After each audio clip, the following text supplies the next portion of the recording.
Sensacións quizá un pouco lóxicamente tristes porque queríamos gañar o partido, pero bueno, na segunda parte creo que hai que quedarse cos bons momentos que tuvo o equipo, que soupo repoñerse nunha situación bastante complicada a pesar de ir ao descanso 5-1 abaixo.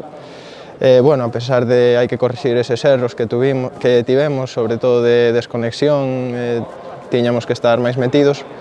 Pero bueno, o equipo saliu na segunda parte con outra actitude e fixe un bo traballo na segunda parte, seguir traballando para o seguinte sábado.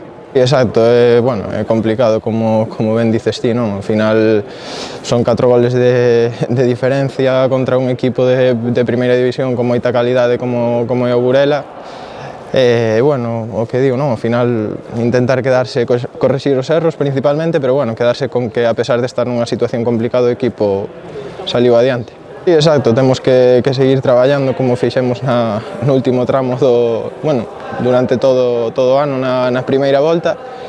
Seguir sumando puntos, seguir competindo igual que estamos a facer en todos os partidos e intentar tirar para arriba todo o que poidamos.